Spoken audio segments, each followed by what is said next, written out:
Let's get this party started. All right. So I should be good now. Am I good now? Can we hear now? Can we hear me? Am I good? Am I in there? Like swimwear? Is it all good? Adults only? I hope it's all good now. I should be all good. I appreciate that. Might check them. So we should be good. So let's go ahead and get into this. Like I said before, but I had you all like doing a lip reading class trying to test your lip reading acumen. You know what I'm saying? Some reason I definitely got to get with the podcasting company that built this mic. Sometime it goes in and out, but we're just going to briefly go over the other findings because it's not just Red Bull that had a cost cap breach, is also Aston Martin. So if you could in the chat, let me know, can you hear me before I get started? Just type yes, no, whatever the case may be. So we're just going to get started with this.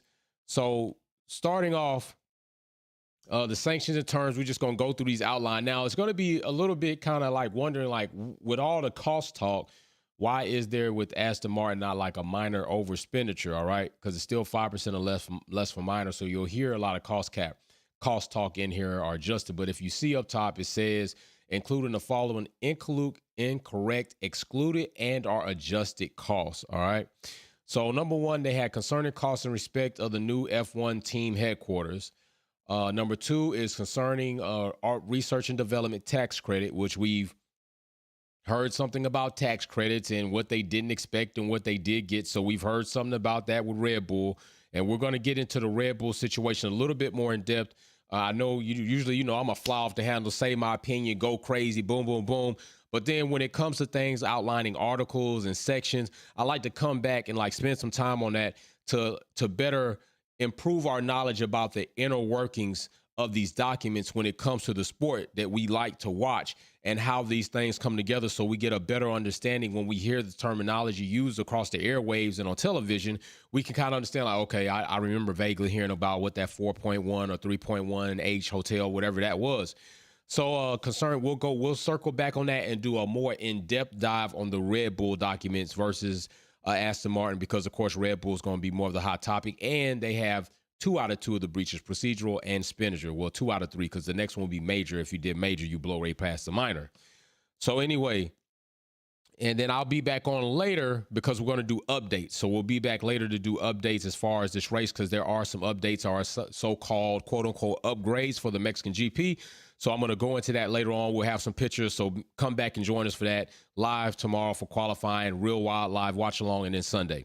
But the next section was concerning costs in respect of the new F1 simulator, which they're not the only teams doing the simulator, but evidently McLaren did theirs right, because they are also building their simulator out. And these simulators can be sophisticated and pricey, but evidently McLaren didn't breach. So evidently they've done something right that Red Bull, Aston Martin, and Williams did not do. 7 teams have actually done things right. 3 teams have not. One team definitely didn't do something right, and that's Red Bull. So that's the hot topic. The next thing is concerning wind tunnel additional fees, okay? And that's something else that Red Bull got hit on, a 10% reduction in their wind tunnel time, which I think gives them like 63 or some percent due to their championship finish. But that's not really a penalty, and we talked about that. That's not really a penalty for Red Bull because they're far ahead aerodynamically than any other team on the grid, which is why a lot of us are having issues with what FIA did going forward. So also concerning certain signing bonus cost, also concerning the use of transferable components, concerning used inventories, concerning service desk cost, concerning cost of catering services provided to personnel at the factory headquarters, concerning cost of the desk and chairs. So we got, office equipment, concerning unrecorded costs and losses in respect of the cost services rendered by sponsors. And last, concerning costs of service rendered by outsourced personnel. With that being said, Aston Martin has accepted their penalty of $450,000 that is due 30 days from this mark. And this document is dated the 25th, whereas the Red Bull was dated the 26th. Aston Martin also bears the costs incurred by the cost cap administration connection with the preparation fees. So I still would like them to outline that. Like, what is that cost?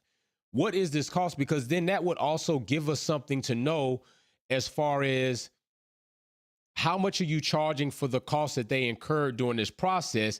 And it also would kind of tell us, is the FIA taking payments that might not be something that we think should be an incurred cost to a procedure, right? So Braun did say, I mean, this statement, trust me, this is going to be a running joke. If you fraudulently breach the financial regulations, you will be losing your championship. You're going to see this video played on Twitter and every probably social media outlet because he said it and it didn't happen. And a lot of people that are trying to excuse what happened are going to try to, well, Braun said fraudulent. Well, fraudulent is anything that is not real or anything that was said to be something and we found out it's other than that. 10 teams went into an agreement of what they were going to do in regards to the cost cap. 2 teams procedurally breached. One team, being Red Bull, breached over the expenditure. And they submitted documents where this, I mean, what do you want? It's period. You breach. Like, stop trying to get hung up on fraudulent. Like, stop trying to make excuses. You're trying to make an excuse to benefit why you don't want to look like a scumbag supporting a team that's done scumbag type things. All right. And that's really what it comes down to. So Aston Martin is going to pay their fine. Now, I know the fines are different. Red Bull got $7 million. Aston Martin got $450,000, and that's what they're paying. There's no wind tunnel time in there. And I also would say this, if there is wind tunnel time, as far as that, then we need to find out what else. So I'm also going to circle back to that. But Aston Martin definitely have done their breach. They've accepted their situation. They definitely probably have some things in here where we see adjusted costs, which, if there are costs that have been adjusted, what did the FIA find that if that's adjusted, then did they give you a false number and you found out that really wasn't the number? But what I don't want to see, what it's going to be, I don't care if I see it. It's going to be funny to see where people try to indict Aston Martin worse than they're going to indict Red Bull. Like, you're going to have people probably in the comment section be like, Aston Martin lied. Well, what did Red Bull do? What did Red Bull do? Did they not lie too? Like, you're not going to try to tell me Aston Martin's done something worse that Red Bull hasn't. It's clearly obvious they're fine, for one. For two, come on, procedural. Like, if you're saying Aston Martin lied, then Red Bull definitely lied to you all, and that's fraudulent. Like, if you want to try to say it wasn't fraudulent, but you want to say something about Aston Martin, then you gotta go in on Red Bull. Well, we already know the Williams situation, right? They didn't turn their documents in on time. Out of the 3, that's the least concerning situation, right? But Aston Martin, okay, they could move some numbers around. That ain't right. Is 450,000. Like, it's almost like these things should be scaled if they're really trying to make an impression.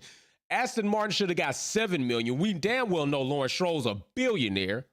All right, let's not even talk about the whole composition of Aston Martin as a company. Aston Martin should have got $7 million, and Red Bull should have got more than that, plus championship points docked. That's what should have happened. It should have been a sliding scale. Should have been a sliding scale if that's the case. So you got to be very careful about what you want to say about Aston Martin, and then you don't want to say about Red Bull. You need to be very careful on that, right? You got to be very careful. So I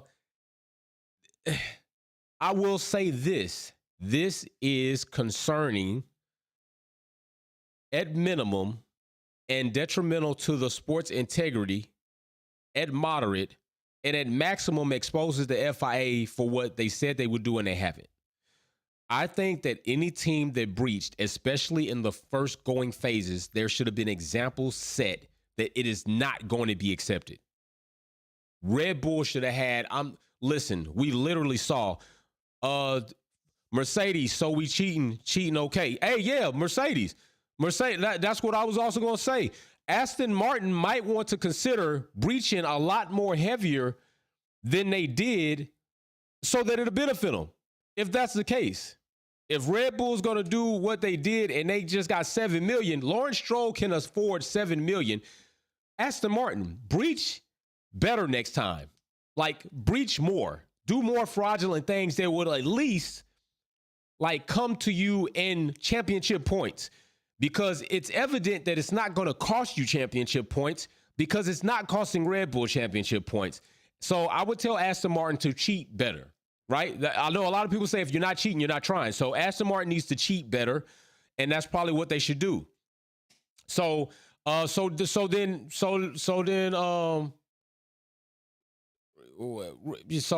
think there are going to be some of us that don't agree with this across the board. I'm one of them. I think Aston Martin should have got, except for Williams. I'm really okay with the Williams situation, like, because their situation is different. Like, a third party failed to turn their documents on time is not that they were fraudulent. The $25,000, 25 stacks, I'm kind of cool with that, right? Because it's still a responsibility to make sure whoever you employ to get and meet deadlines, but that's nowhere near egregious as Aston Martin and Red Bull situation. So I think the example should have been made out of both teams. I think Red Bull should have cost them championship points, should have been definitely more than 10% of a wind tunnel decrease, and it damn sure would have been more than $7 million of a fine. I do believe that. Aston Martin, $7 million fine, and you can't do it because it's not a breach, because they didn't break any rules by kind of similarity developing a car that looked like the Red Bull. But I think with the fact that they've had a history of these situations, if rules are rules, you can't just add that in. But I think that with that being the case in this, I think there should be examples made out of these 2-3 teams, rightfully so, to send out a message that very similar mirrors what Braun said. Breaking the cost cap has teeth and it's going to cost you. And that's not what they're doing right now. What they're doing is almost making it like it's almost debatable. Should we breach the cost cap if we can gain advancements and gain position and gain points and gain an advantage on the rest of the grid? And then think about how much money you get if you're a championship team and a championship driver. $7 million is nothing. You're going to recoup that just surely along with getting a championship. You're going to recoup that money from appearances, from sponsorships, from all types of shit. Like, you're going to recoup that money. So $7 million is nothing. That's not even a slap on the wrist. That's I don't want to hurt you, turn your hand over, pat you in the palm. That's really what that is, a pat in the palm. So I think both these teams should have definitely had bigger penalties, penalties that carried heavier weight, so that all teams would consider, definitely, we don't want to break the cost cap. We need to do whatever we can to break the cost cap. I think it should have been. I think also, I'll save it for the Red Bull when I come back to it. When I circle back to it. I'll come up with that. So I'm gonna save what else I have to say for the Red Bull. I'll make my notes. I'm gonna go back and review the documents. I'm gonna go look at some other things, and I'm gonna come back and talk about other situations. And I will be back on this evening with the upgrades list, which is printing out right now as we speak. I will gather a few pictures. Remember, not all pictures are directly related to where the areas of the upgrade are, more so than they are the team we're talking about. If there are directly the areas, I will put arrows and indications on the picture so you know the areas that we're talking about as far as the upgrades. So I'm about to go and get prepared for that so I can get with you all this evening before we go into a really race week. And we have practice coming up. FP1, FP2 are coming up today. And then we have FP3 and qualifying tomorrow. And then we have the race on Sunday. So it's going to be a very heavy day. With all this news coming out, you already see I've been live 3 times already today. It's going to be a 4th when we do the upgrades because I have to do that.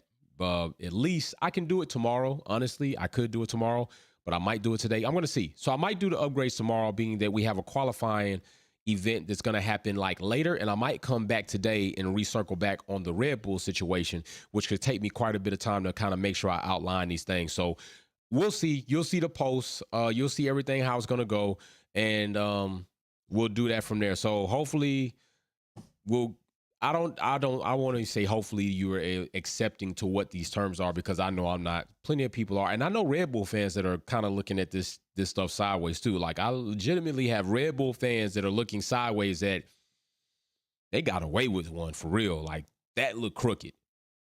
And I'm talking about fans that have been watching the sport for 20, 30 years.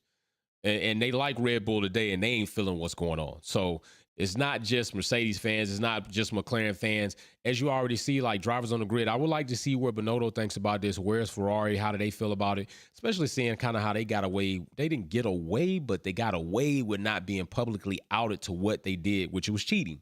Ferrari cheated. They did cheat. And we didn't get to fully get the disclosure of how and what they did to cheat. We kind of got the breadcrumbs, and I put it together with what kind of went on as far as sensors and fuel map and all that stuff. But they didn't just come out and give us a full report saying this is what we found. But Ferrari is the Formula One product child, so I guess we can expect that. This is almost getting crazy that we have to expect and that these things are going to be okay. That's bad. This is a bad situation. This is a bad way to feel about a sport. Like, cheating happens and that's the fraudulent stuff. We got to expect that. When spectators, viewers, teams, drivers, sponsors start expecting that, we're expecting overall an entirely fraudulent product in Formula One. I'm just going to say it. Formula One is starting to look very WWE-like. I didn't like that coined phrase at the beginning, like people saying F1 was like WWE, and I laughed at it because it was funny, but literally it's starting to like move out of being comedy into reality, that Formula One is starting to look very doctored up, very manipulated, and very fraudulent, and that's not good. That's not good. Like, how many of you watch WWF, WWE? I don't. I stopped watching that shit so long ago because it's so fake. And when somebody actually gets hurt, it's because they didn't fake good. Like, you got hurt because you didn't fake it good. That's what we're going to be looking at in Formula One. Like, it's not a good situation. It's not a good look. Like Mary Beanie right there, the fam. She's been watching Formula One since 1970. Has anybody else in here been watching the sport longer than her? Anybody?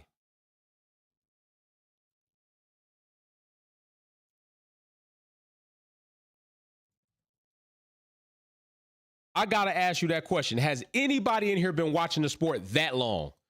Please tell me. Because if you haven't, don't say shit to that lady. You don't have anything to say right now. Say your opinion, but I better not see any disrespect towards Mary Beanie. She's an OG, and she's not the only one I have in my community. I'm talking about since I got somebody who said like 65 or something like that, 60 or 65. Eric says FIA just needs to get rid of all the gray areas. Eric, bro, I could not agree with you more.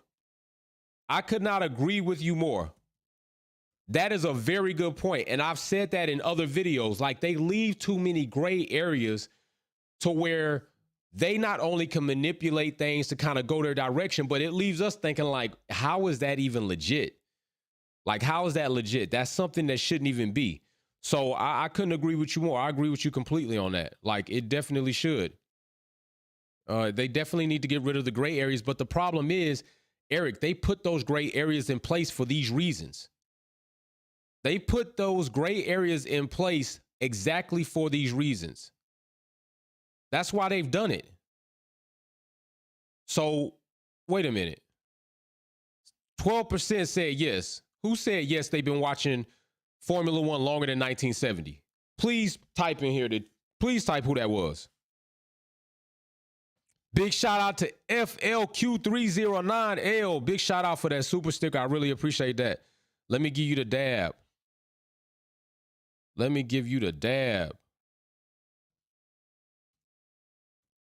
I gotta see who said that, because like somebody literally answered that they've been watching longer than 1970. Who said that?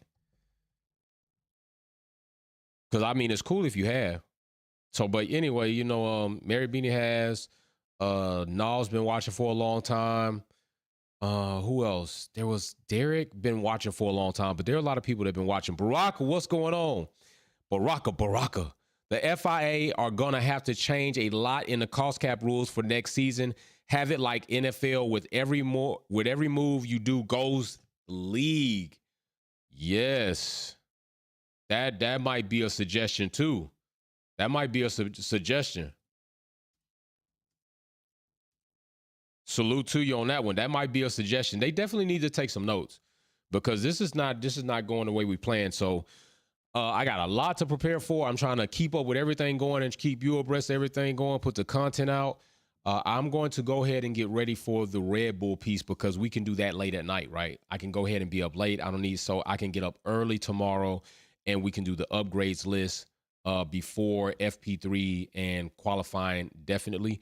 So we'll do that. And honestly, I might be so pumped up on damn news and pumped up on excitement of being in a race week, I might be up all damn night. We might have a midnight party or something. You feel me? Like, I might be up here midnight spitting upgrades to you, but I think what's important right now with what's going on today is I'm gonna circle back on the Red Bull piece and get all my notes together and then present that to you so we can kind of go a little bit more in depth into these sections to get a better picture of maybe what they've done on certain levels. So Paul says, been watching from 1970s. Okay, so you equal right there with Beanie. Big shout out. I'm going to see y'all later. Remember, if you need me to see something in chat, definitely do a super chat that sticks out. Other than that, if it's kind of moderate like this, is the only chance I get. Because other than that, the chat usually is jumping and I will not see it. But super chats I see. Mary Beanie helps me keep up with the super chat. Sylvia, J Starship, Racer X, and then that way I'll get your comment read out and give you a shout out. Like Ernie Simmons, big shout out, Ernie. What a disgrace from the FIA. That is just a slap on the wrist for Red Bull. Ernie, bro, it's not even a slap on the wrist.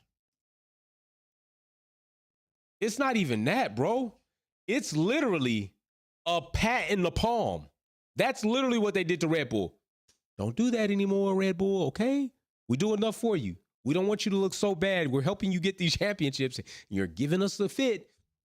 Be good. That's pretty much what they did. It was like literally a slapper in a pat in the palm. Ernie Simmons doubling up. Mercedes and Ferrari breached the cap. Hey, I told y'all, Ernie speaking exactly what I told you all is going to probably happen. Teams are going to breach because they see that these penalties, they can afford them. You don't think Lawrence Stroll can afford $7 million if he gets even third place in the world championship, brings Aston to third? He'll take that. I'll take a $7 million fine if it gets Aston Martin third in the championship points for 2023. You don't think Mercedes, with all the development, research, engineers, the ability they have, they damn sure can afford $7 million price. Oh yeah, we get Lewis, you getting your 8th, we getting our 9th, we going up. Spin it. Updates. We might see Mercedes come with like 15, 16 updates on a list next season. Like they might say, we don't care. We dare you to charge us championship points and watch what happens. Watch what happens. I'm telling you, the FIA screwed up. They messed up. They had to set the bar. They had one job right here. One job.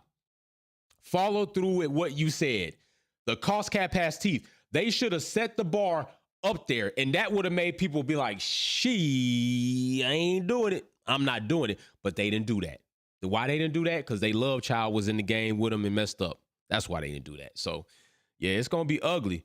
It's about to be a run on the bank. Hey, yo, FLQ, where you come from with these hot takes? Where you come from with these hot takes? That's somebody like that need to join the family. I love when I see these type of comments. Like, he coming with it. Hot take right there. Oh, Baraka, I see you. Merc won't do it because of the brand and the